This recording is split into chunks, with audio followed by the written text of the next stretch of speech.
Kaya naisipan namin ni nanay na katukin sila sa pinto. Ilang beses namin ginawa yun pero hindi nila kami pinagbuksan. Sinubukan ko rin sumilip noon sa loob at nagulat ako nang makitang larawan ni tatay na mayroong nakatirik na itim na kandila sa tabi. Mas nagalit si nanay noon kaya napasigaw na siya para manghingi ng tulong. Muli siyang napawikan na kung ano man ang masamang mangyayari kay tatay ay pagbabayaran ng mga matatanda. Ayon pa kay nanay, walang kasalanan sa kanila si tatay kaya huwag nilang pakialaman ang ama ko. Noong mga oras na yun, tumakbo si nanay para tawagin ang mga talugar namin. Sumama naman ako sa kanya at nang may lumabas na halos 10 katao, bumalik kami sa dalawang bahay kung saan nananatili ang mga matatanda. Ganoon na lang ang gulat namin noon. Kasi wala na sila roon. Ang tanging naiwan na lang ay ang mga itim na kandila at mga larawan ng mga taong hindi namin kilala. Kinuha ni nanay noon ang litrato ni tatay at ang mismong araw na yun, nagpunta kami sa albularyo para patingnan si tatay. Sa kabutihang palad, hindi natuloy ang kung anumang masamang plano ng mga iyo, tatay. Hindi namin alam kung ano talaga ang motibo kay tatay. Hindi rin kasi namin sila nausisa kasi umalis sila ng biglaan. Ang duda nga namin noon, baka gumamit sila ng tagabulan para hindi namin mapansin ang pag-alis nila. Sa ngayon, halos 20 taon na ang nakalipas pero hanggang ngayon, naging palaisipan sa akin kung sino talaga sila, kung saan sila nanggaling at kung saan sila lumipat. Naisip ko pa nga na baka patay na ang halos lahat sa kanila at malamang pinagbabayaran na rin nila sa impyerno ang mga kasalanan nila dito sa lupa. Paano kung ang mismong unan natin na siyang naghahatid sa atin ng mahimbing na pagtulog ay siya palang magiging instrumento sa unti-unti nating pagkakasakit? Ganito ang nangyari sa lola ng isa nating sender. Tunghayan natin kung ano nga ba talaga ang inilagay sa loob ng unan at kung bakit yun nakapagbigay ng sakit sa lola niya. Magandang araw po sa inyo, Sir Jupiter, pati na sa mga avid listeners. Tawagin po ninyo akong Kara. Gusto ko lang din po sanang ikwento ito sa channel ninyo. Siguro may ilan sa inyo na hindi naniniwala sa mga kulam o sumpa. Pero kami mismo noon ng mga kapatid ko ang nakasaksi kung paano nito mangtitangkulin sa amin si Lola. Itango na lang po natin si Lola sa pangalang Aida. Nangyari po itong karanasan namin nang malakas pa si Lola Aida. Dahil iniwan kami ng mga magulang namin sa kanya, siya na ang tumayong ama't ina namin magmula noon. Mayroon siyang munting karinderya sa bayan at yun ang naging pangkabuhayan namin. Kadalasan kapag walang pasok, tumutulong kami sa kanya ng kapatid kong si Ray. Isang araw nalaman namin na mayroon pala kaming bagong kapitbahay. May umupa kasi sa isang lumang bahay na hindi rin kalayuan sa amin. Napansin ko noon na madalas silang napapatingin sa amin pero hinayaan na lang namin sila. Napansin din naman yun ni Lola Aida pero hinayaan na lang niya yun. Ayon sa kanya kasi wala siyang panahon na makipagkaibigan o makipagchismisan kasi abala siya sa kanyang mga ginagawa. Ilang beses kaming sinubukang puntahan ng mga bagong salta sa bahay. Gusto kasi nilang imbitahin sa kung anuman ang okasyon nila. Pero tumanggi kami. Una, madalas na wala roon si Lola sa kaabala siya sa karinderya niya.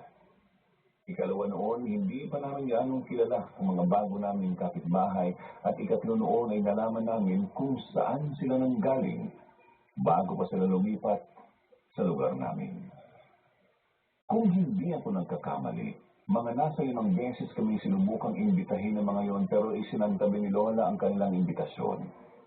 Dumami kasi ang mga parokyano namin sa karinderya kaya lalo kaming naging abala.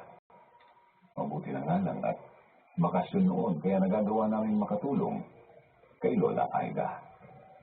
Isang umaga nagising siya na sumasakit ng sobra ang ulo niya. Ayon pa kay Lola Aida, para daw pinupukpok yun ng martilyo at pinapakuan. Dahil sa iisang parte lang naman yun, agad namin naisip ng kapatid ko na baka migraine. Grabe kasi ang pagtutok ni Lola sa karinderya niya at naisip din namin na posibleng dahil yun sa pagpapanatili niya malapit sa apoy. Siya rin kasi ang nagluluto ng mga itinitinda namin noon. Minabuti naming pagpahingahin na muna si Lola at nang mawala ang sakit ng kanyang ulo. Hindi na rin muna namin binuksan ang karinderya noon kasi walang ibang magluluto.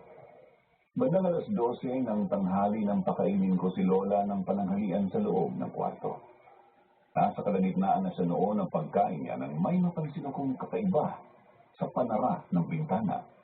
Para kasing pinwersang buksan yun kaya sinabi ko kaagad yun kay Lola. Sabi ni Lola medyo luma na daw yun, malamang nagkaganyan dahil sa mga anay. Kung may malaking pera lang daw sana siya, ipapaayos niya. Napatango ako kay Lola noon pero sa halip na sumang-ayon sa kanya, lumapit ako sa bintana para tiyakin ang sinasabi niya. Nang nandoon na ako, nagtaka ako kasi wala namang anay. Sinubukan kong tingnan sa labas at napalunok ako ng laway ko nang malamang mayroong mas malaking sira roon. Agad na pumasok sa isipan ko na baka may puwersahang pumasok sa bahay kaya agad kong sinabi iyon kay Lola. Napailing naman si Lola at bahagyang napatawa. Ayon sa kanya, walang sino mang magkaka-interes na pumasok sa bahay namin dahil wala naman kaming mamahaling bagay. Napaisip din ako sa sinabi ni Lola Aida. Habang nasa tapat ng bintana na padungaw ako, nakita ko ang mga bagong salta na nagkakwentuhan sa labas ng bahay nila. At dahil doon, nagkaroon ako ng masamang kutom. Habang nag-uusap kasi sila roon, napansin ko na parang may nagmamansag sa bahay namin. Hindi ko na muna sinabi yun kay Lola. Sakto rin kasi natapos na siya sa pagkain kaya dinala ko na sa kusina ang pinggan niya. Nang nandoon ako, maghuhugas na sana ako ng pinagkainan namin pero narinig kong napaungol si Lola. Tinawag ko ang kapatid ko para sana alamin kung ano ang nangyayari. Pero hindi siya nakasagot sa akin. Dahil doon, nagpasya na lang ako na ako na mismo ang pupunta sa kwarto ni Lola Aida. Pagdating ko roon, agad siyang nagreklamo na sobrang sakit daw ng ulo niya. Para daw itong binabarena, kaya napasigaw na siya noon. Ng mga sandaling yon, naisipan kong baka dahil lang yon sa maling pwesto ng pagkakahiga ni Lola. Dahil doon, nagsuhisyon ako sa kanya na mas taasan ang kanyang unan. Kumayag naman si Lola noon, kaya inalalayan ko isa. At tong pagkahawak ko sa unan niya, nagulat ako kasi parang may kung anong papel na nandoon. Napakunot noo ako at tinanong ko si Lola Aida kung meron siyang itinatago sa kanyang unan. Bahagya siyang napatawa noon sa akin, dahil wala naman siyang may tatago roon. Dahil hindi ako kumbinsido sa sinabi niya, nagpasya kong buksan ang unan na yun at alamin kung ano ang meron. Pareho kaming nagulat ni Lola noon nang may makita akong nilukot na papel na nakapaloob doon. Noong una napaisip ako kung ano ang purpose niyon at kung ano ang nakalagay roon. Sa harapan noon ni Lola, binusisi ko kung ano ang binabalutan ng papel na yon. Nandilat na lang ang mga mata ko nang makita ko ang 5 pirasong pako na nandoon. Tinanong ko pa si Lola kung bakit nagtatago siya ng pako sa loob ng kanyang unan, pero itinanggi niya yun. Tinanong ko siya kung ano ang ibig sabihin yun at kung bakit mayroong mga pako sa unan niya. Kahit sino hindi talaga maglalagay ng pako sa loob ng unan niya, malamang may ibang naglagay. Iba ang kutob ko sa bahay na yon. Tiningnan ko na rin ang papel na nakabalot sa mga pako at napalunok ako ng laway nang malaman na may nakasulat na mga katagaroon. Ipinabasa ko yun kay Lola at ayon sa kanya parang gawa iyon ng isang mangkukulam. Dito sa Buena, safe and secured ang bawat transactions mo. May 24/7 customer service pa.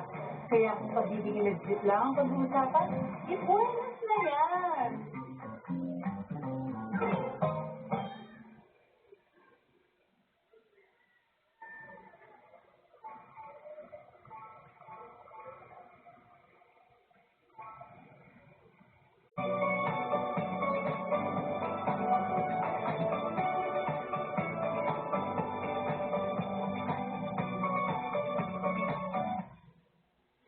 Hindi ako gaanong naniniwala sa mga kulam na yan, pero dahil sa nangyayari kay Lola at sa nakita naming pako sa unan niya, nakumbinsi ako na posibleng totoo nga ang bagay na yan. Kinuha ko ang pako at itinago. Nang makapwesto na ulit